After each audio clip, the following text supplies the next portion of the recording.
Welcome to Education Point. सभी शिक्षक गणों को नमस्कार। मैं संजय कुमार आप सभी का अपने YouTube चैनल एजुकेशन पॉइंट में स्वागत करता हूं। कैसे हैं? उम्मीद है अच्छे होंगे और आपकी तैयारी भी अच्छी चल रही होगी। इसी तैयारी के सिलसिला में मैं एक और आप लोग के लिए इंपॉर्टेंट वीडियो लेकर आया हूं। क्लास 1 to 5 के लिए जो शिक्षक गण तैयारी कर रहे हैं उन्हीं के लिए मैं आज के क्लास में 1 to 5 के लिए जो इंपॉर्टेंट मैथ के क्वेश्चन हैं जो पिछले एग्जाम में पूछे जा चुके हैं और उस टाइप के और क्या क्या क्वेश्चन पूछे जा सकते हैं उसे मैं आज के वीडियो में लेकर आया हूं, ताकि आप लोग के लिए जो भी आप एग्जाम की तैयारी कर रहे हैं उसमें और हेल्प हो जाए।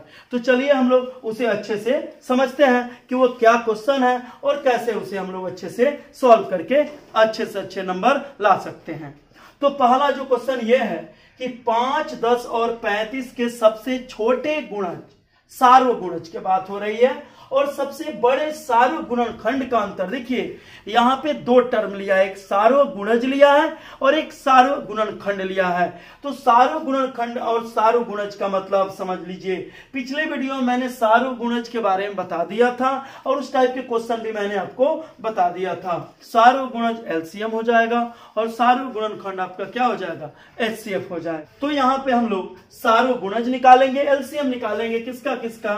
तो 5, 10 और 35 का। तो निकालिए तो 5 दूना 70 नहीं ना कटेगा, 7 दूना 14 25 70। कोई दिक्कत?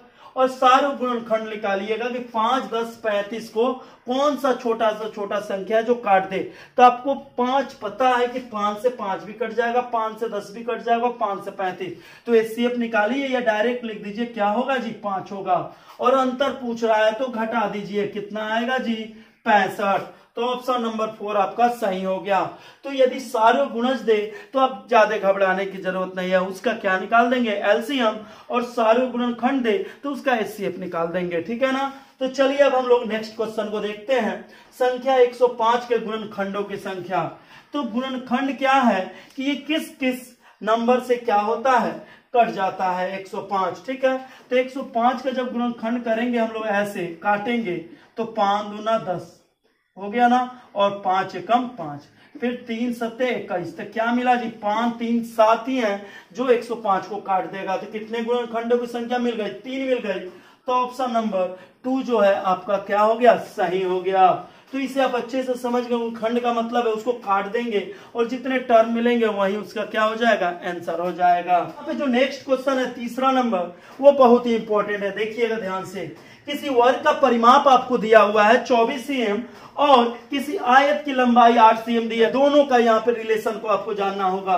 तो वर्ग का परिमाप और किसी आयत की लंबाई यदि वर्ग और आयत के परिमाप बराबर, तो यहाँ पे क्या दिया है? वर्ग का परिमाप और आयत का परिमाप दोनों इक्वल है। तो वर्ग का परिमाप जो इक्वल है, तो यहाँ पे अगर वर्ग का परिमाप के मान जो दिया है उसको लिख देंगे और बराबर किसके है जी? आयत का परिमाप। तो आयत का परिमाप आपको पता है 2 गुने लंबाई जोड़ चौड़ाई होता है। तो यहाँ पे आपको एक और चीज आयत में ये गिवन था, उसका लंबाई दिया हुआ था। तो 24 cm और या 2 लंबाई की जगह पर 8 लिख दीजिएगा, चौड़ाई उसी तरह। ये 2 इधर जाएगा तो 12 बार में कट जाएगा ना जी, 2 से भाग हो जाएगा और 8 घटेगा तो यहाँ पे बी। तो 12 में से 8 गया, 4 cm आपका कितना मिल गया जी? चौड़ाई मिल गया ना जी। तो आपका क्षेत्रफल पूछ रहा है, क्या पूछ रहा है? क्षेत्रफल। तो आयत का क्षेत्रफल होता है लंबाई गुने चौड़ाई और लंबाई का वैल्यू है 8 और चौड़ाई का वैल्यू है 4। 8 चौका 32। तो ऑप्शन में 32 कहीं दिख रहा है आपको? दिख रहा है ना यहाँ पे।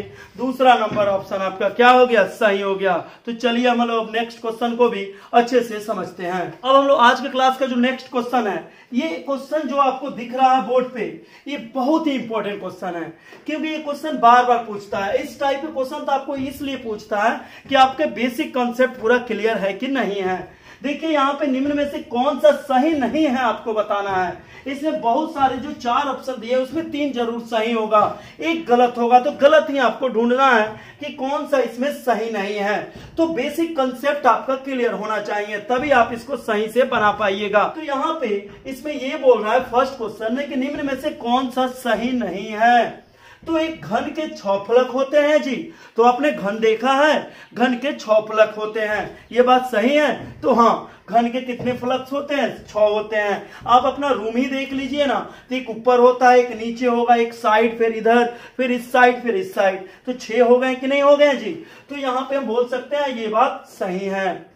सेकेंड है, 1 मिलीमीटर में 0.1 cm होता है जी। 1 मिलीमीटर में 10 से डिवाइड करेंगे यहाँ पे, तो निश्चित है आपका 0.1 ही आएगा। तो यहाँ पे ये तो सही बोल रहा है, हाँ जी। अब तीसरा क्या है? 0.10 और 0.1 में समान है जी। तो ये भी बात सही है, क्योंकि पॉइंट में हम लोग यहाँ पे 0.1 है, ठीक है ना, और ये 0.10 है, तो इसके बगल में हम लोग 0 लिख सकते हैं और लाइक फ्रैक्शन में बदलते हैं। तो इसका मतलब ये दोनों क्या है जी? समान है। अगला क्या है कि 56.7 kg क्या इतने ग्राम के बराबर है जी? तो चलिए इसे हम लोग अच्छे से समझते हैं। केजी को ग्राम में बदलने के लिए 1000 से गुना करते हैं जी। तो यहाँ पे कीजिए तो 56.7 है, जब 1000 से गुना कीजिएगा तो ग्राम में बदलेगा, ये पॉइंट आएगा जी, 1 0 से 1 0 कट जाएगा। तो यहाँ पे आंसर आ जाएगा 56700, जो यहाँ पे नहीं दिया हुआ है। तो आपको गलत क्या हुआ जी? यही। और चौथा नंबर ऑप्शन आपका क्या हो गया? सही हो गया। तो चलिए हम लोग नेक्स्ट क्वेश्चन को देखते हैं। ये नदी वाला है, ठीक है। डिस्टेंस बराबर क्या होता है? स्पीड इनटू टाइम होता है, ठीक है ना। और इसी से रिलेशन से ये बनेगा। तो क्या दिया है? नदी में एक नाव की चाल 20 किलोमीटर प्रति घंटा है। एक नाव, 2 नाव है बच्चों। एक नाव ए मान लें जिसका चाल है 20 किलोमीटर प्रति घंटा, और दूसरा नाव आपका बी है जिसका भी चाल है 23 किलोमीटर प्रति घंटा। यहाँ पे लिख लेंगे हम लोग 23 किलोमीटर प्रति घंटा ना। आगे चलेंगे, ये दोनों नाव एक ही दिशा में, ये नहीं है कि इधर जाता है और ये इधर जाता है, नहीं, दोनों एक ही डायरेक्शन में जाते हैं और एक ही समय पे भी क्या होते हैं? चलते हैं। तो 3.5 घंटा, 3.5 घंटा का मतलब आप समझ रहे हैं ना, 3 घंटा के बाद और आधा घंटा, तो समय तो सबके लिए क्या है? 3.1/2 घंटा। तो यहाँ पे आप एक बात समझ लें, 3.5 घंटा, तो 3 घंटा और 30 मिनट हुआ, यही ना हुआ? चाहे 3.1/2 घंटा हम लोग इसको लिख सकते हैं। तो क्या पूछ रहा है कि उसकी दूरी बताना है। किसकी दूरी बताना है जी? ये दोनों के बीच के डिफरेंस का। तो देखिए, ए ने कितना दूरी तय किया? स्पीड इंटू टाइम होगा, यहाँ पे है। दोनों को हम लोग क्या करेंगे? बदलेंगे। तो कैसे बदलेंगे उसे आप लोग देख लें। यहाँ पे 20 किलोमीटर और 3.1/2 घंटा है, आप समझिए। यहाँ तो ए के द्वारा जो डिस्टेंस, यहाँ पे डी डाल दे रहे हैं, मतलब ए के द्वारा जो तय किया गया डिस्टेंस है, स्पीड 20 है और समय आपका ये है 3.1/2 घंटा। तो 3 दूना 6, 1 7/2 हो जाएगा ना जी। तो 7/2 होगा, 20 गुने 7/2 घंटा, 10 आ गया, 10 सत्ते 70 किलोमीटर। फिर इसका निकालेंगे बी का डिस्टेंस, यहाँ पे किसका निकालेंगे जी? बी का डिस्टेंस, फिर वही होगा स्पीड। तो इसका स्पीड कितना है जी? 23 है, और इसका भी समय यही है, 2 दूना 6, 1 7/2। ये तो नहीं ना कटेगा जी, नहीं ना कटेगा। तो इसको क्या करेंगे हम लोग? 7 इसके 1 2 7 2 14 2 16, 116/2 किलोमीटर। तो इसको हम लोग दशमलव में बदल सकते हैं ना, उसके बाद आसान हो जाएगा। 70 दशमलव में बदलिए, 8 दूना 16, नहीं उतरेगा तो 0 आ जाएगा ना, फिर 0.5, तो 80 दशमलव कितना हो जाएगा जी? 5 हो जाएगा। और इसका कितना? 70 है। तो दोनों बीच का डिफरेंस आपको दिख गया 10.5 किलोमीटर, और 10.5 किलोमीटर ऑप्शन नंबर 1 है, जो आपका क्या है? सही है। तो चलिए अब हम लोग नेक्स्ट क्वेश्चन को भी इसी तरह अच्छे से समझते हैं। चलिए अब हम लोग नेक्स्ट जो क्वेश्चन है उसे अब हम लोग अच्छे से समझते हैं। तो यहाँ पे ये दिया हुआ एक बोतल में 750 ml जूस भरा जाता है, ठीक है ना। एक छोटा सा बोतल है जिसमें 750 ml जूस पैक किया जाता है, और ऐसे ऐसे 6 बोतलों का एक कार्टून बना दिया जाता है, और 6 बोतल मिलकर एक कार्टून आपका तैयार हो जाता है। तो आपको बताइए कि 450 लीटर जूस के लिए कितने कार्टून की आवश्यकता होगी। आप समझ रहे हैं ना यहाँ पे कि टोटल आपको 450 लीटर जूस मिल गया, तो कितने कार्टून बनेंगे। तो पहले तो आपको ये निकालना होगा 450 लीटर में कितने बोतल बनेंगे। समझ रहे हैं मेरी बात को? तो चलिए इसे आप अच्छे से समझिए। तो 750 ml का ना आपको एक बोतल बनता है जी। तो यहाँ पे 450 लीटर है, तो लीटर का पहले ml में कन्वर्ट करना पड़ेगा। ठीक है ना। तो लीटर को ml में कन्वर्ट करने के लिए, मिलीलीटर में कन्वर्ट करने के लिए आपको 3 स्टेप नीचे जाना पड़ता है। वो ट्रिक आपने नहीं देखा है तो पहले जाके देख ले। क्या करते हैं, किलो होता है, हेक्टो होता है, डेका होता है, फिर आपको मीटर, डेसी, सेंटी, मिली।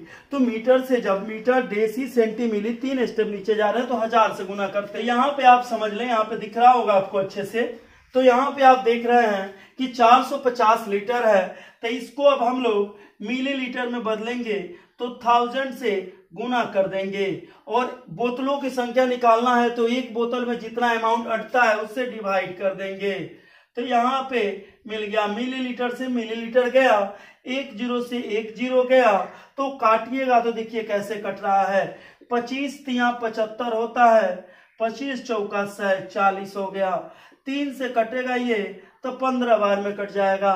15 चौके 60 हो गया जी, और 1 0 है तो 1 0 हो गया।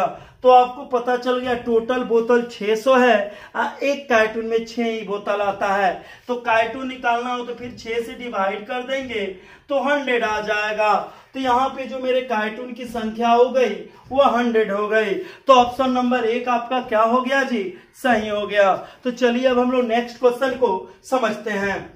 6 घंटों में, इसे आप अच्छे से समझिएगा, ये थोड़ा सा घुमाने वाला क्वेश्चन है तो ये आप अंदाज से नहीं मार सकते हैं। ऑप्शन में दिया हुआ कोई नहीं मार सकते, थोड़ा समझिए। 6 घंटों में सेकेंडों की संख्या कितनी होगी?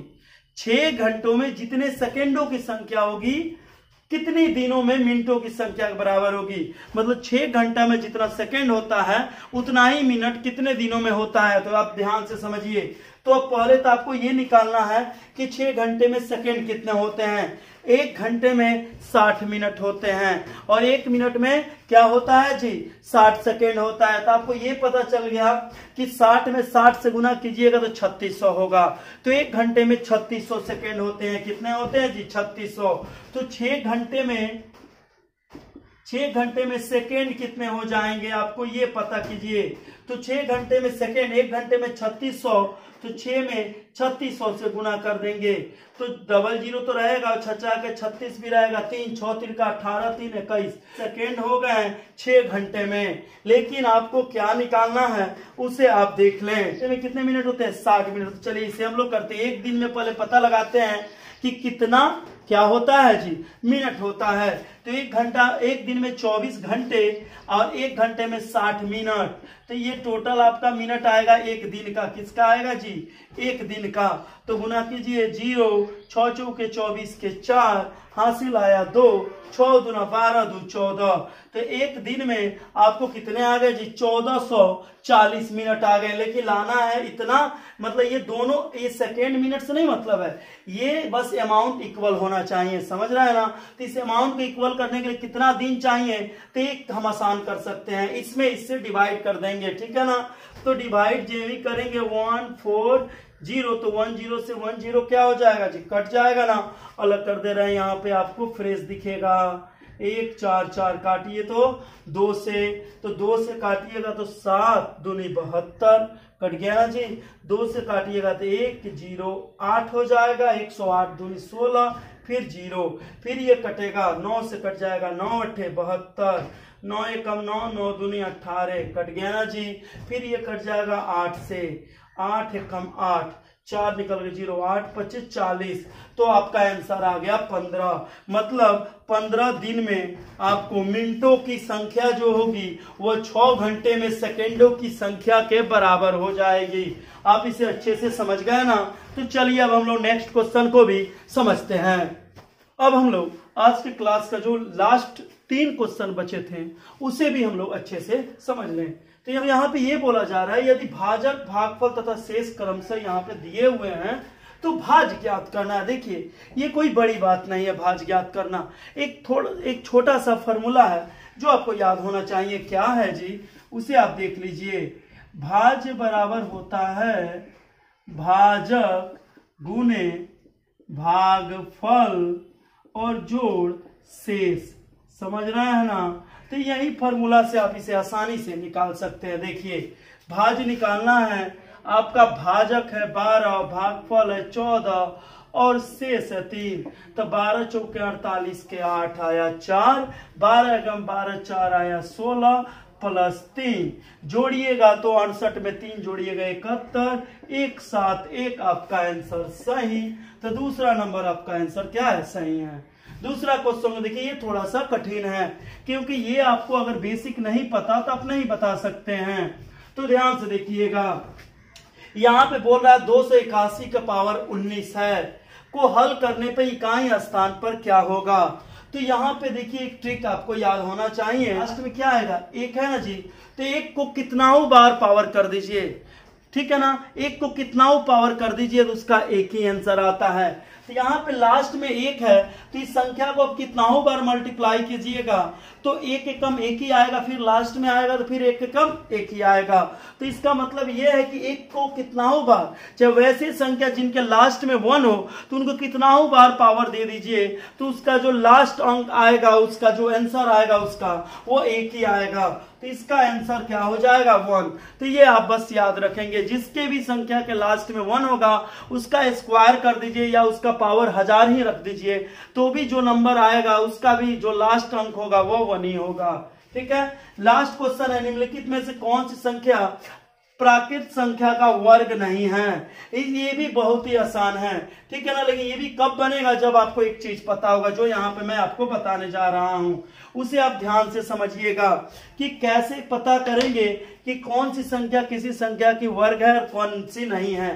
तो यहाँ पे ये पूछ रहा है नहीं है, तो नहीं वाला ही बस जान लीजिए आप, ठीक है ना। यदि किसी संख्या के लास्ट में 2 दिख जाए, आपको क्या दिख जाए, 2 दिख जाए, 3 दिख जाए, ठीक है ना, ध्यान से समझिए, क्या दिख जाए, 3, फिर उसके बाद आपको 7 दिख जाए, फिर उसके बाद आपको 8 दिख जाए, क्या दिख जाए जी, 2 3 7 8, बस यही 2 3 7 8 यदि किसी संख्या के अंत में आपको दिखता है तो वह कभी भी किसी की संख्या का स्क्वायर नहीं हो सकता है।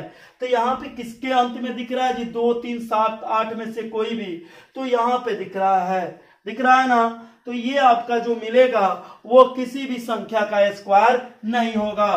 तो आपको ये पहचानने आ गया कि 2 3 7 8 यदि किसी संख्या के अंत में है, इकाई स्थान पे है, तो वो किसी भी संख्या का वर्ग नहीं हो सकता। इसके अलावा यदि 1 रहे, ठीक है ना, ध्यान से समझिएगा, 4 रहे, 5 रहे, 6 रहे, 9 रहे, तो ये किसी संख्या के स्क्वायर हो सकते हैं, ज्यादा चांस है कि हो सकते हैं, ठीक है ना। तो आप समझ गए यहाँ पे। तो आज के लिए इतना है। यदि आपको आज का क्लास अच्छा लगा हो तो इसे शेयर करें, लाइक करें और इस चैनल को सब्सक्राइब करें। धन्यवाद।